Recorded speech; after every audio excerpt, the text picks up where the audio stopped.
Hi, I'm Marc, and on this channel I talk about Brexit and UK politics. And while the Tories are embarrassing themselves, Labour in Great Britain is riding the wave of success, for the moment. At the party conference, Labour leader Keir Starmer promises a decade of renewal. But the election next year will not be a surefire success. British politics is famous and notorious for its sharp rhetoric and is never at a loss for a good slogan. "Get Britain's future back" echoed through the Labour Party conference hall in Liverpool last week, which was resplendent with posters and flyers. "No future" was on them. So let's take back Britain's future. What was reminiscent of good old punk from the 70s seemed like a desperate attempt to get to the heart of the country's current crisis without committing too much to the manifesto. And there is a good reason for this, because far too often the Conservative opponent has taken over hot items from Labour's think tank and then sold them as their own. The last time was in March 23, when the government overnight adopted the concept of free childcare from the Labour manifesto. Since then, the party has kept a low profile. Just don't make any mistakes. And all the polls suggest that they could win the next general election by simply presenting themselves as the sensible alternative to the Tories' chaos. This is where the Ming-based theory comes into play. I talked about this last week. During the New Labour era in 1997, the Social Democrat Roy Jenkins described the election campaign at the time as an attempt to carry priceless Chinese ceramics across a highly polished floor. Since then, the metaphor has become so deeply rooted in the party's strategic thinking that caution has replaced passionate campaigning. In a kind of seismic moment, people are currently on the verge of wresting power from the ruling party, not only in England but also in Scotland. 58% of eligible voters voted for Labour in a recent by-election in Glasgow. Nationwide projections show that 12 members of Westminster's ruling Conservative cabinet would lose their constituency unless Labour make major shambles between now and the election. And the party presented itself accordingly, confidently at its annual meeting. They are ready to take responsibility for the country and are aggressively attacking the current government, which had made a disgraceful performance in Manchester just 2 weeks ago. The public watched with amazement as not only Brexit inventor Nigel Farage but also the ousted Liz Truss were celebrated like rock stars at the Tory party conference. Tory leader Rishi Sunak snubbed seasoned predecessors in the prime ministership such as David Cameron and Theresa May by presenting himself as a change candidate, a candidate of change who would lead Great Britain out of the mess, just as if it were not his own party who would have held the keys to Downing Street for the past 13 years. But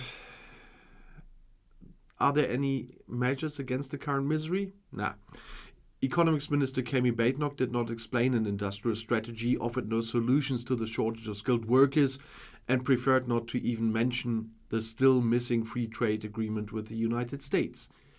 Instead of a controlled influx of skilled workers, Chancellor of the Exchequer Hunt recommended further sanctions in the social system in order to get more people into work.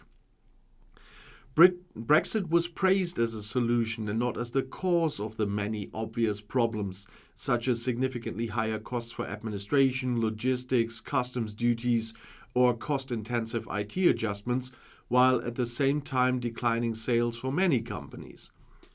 The British economy reacted with shock to Sunak's announcement that he wanted to weaken Britain's climate targets. In Manchester, there was no plan, no vision that British society could rally behind. However, the fear that a kind of Tea Party could take over the Tories dominated the talk shows. The Tories' poll numbers indeed are poor, and so will Sunak call a general election in May 2024 in conjunction with the regional elections that will take place then? Or would it be more advisable to do this only the following November, when, according to statistical calculations, inflation rates are finally supposed to have fallen? Or will Home Secretary Braverman, who is known to be merciless, rely on selling her dream of finally being able to fly asylum seekers to Rwanda as a success story that could be translated into electoral success? In case of doubt, banning rulings by the European Court of Human Rights would not be observed. After all, this is a Brexit dividend in their eyes. And the fact that the ECHR is not a judicial body of the EU, but of the Council of Europe, is not explained to the electorate in any more detail. They want to regain control over their own borders and will win the next elections with this battle cry. And Labour? The party has closed ranks. Under a giant Union Jack, a state-wearing Keir Starmer took to the stage and promised this decade of renewal for the entire country. Nothing remains of the manifesto of his predecessor Jeremy Corbyn. With tactical finesse, he had managed to further weaken the left wing of the party. A constructive division of Labour has been achieved with the Deputy Labour leader Angela Rayner, who is supported by the still critical trade union movement.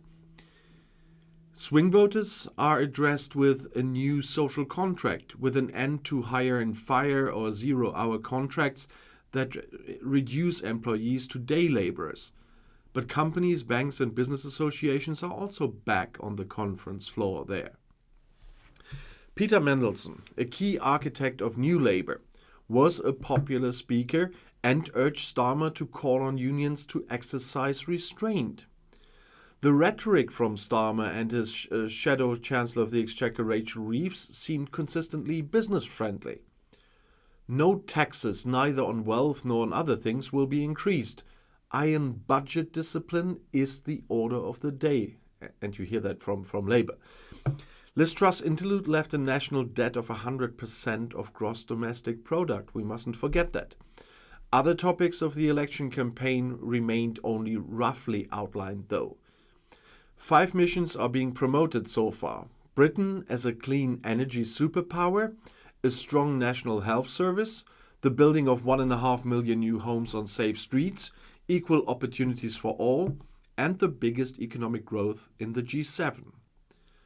Well, you can't live in Great Britain without superlatives, of course. However, things remained noticeably quiet when it came to the topic of migration. And how does Labour feel about the EU? Well, there were no controversies about the B word.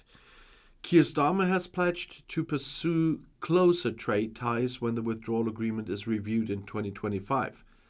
This would be the only way where growth is possible. The party appears to have overcome its disorientation with regard to the continent. Since the 2016 vote, public opinion has shifted as well. A little more than a quarter of the supporters regret their decision, and an improvement in the atmosphere in Brussels can already be seen. However, without something in return from London, no one there will be willing to put together the negotiated packages again. So what could a Prime Minister Starmer offer them?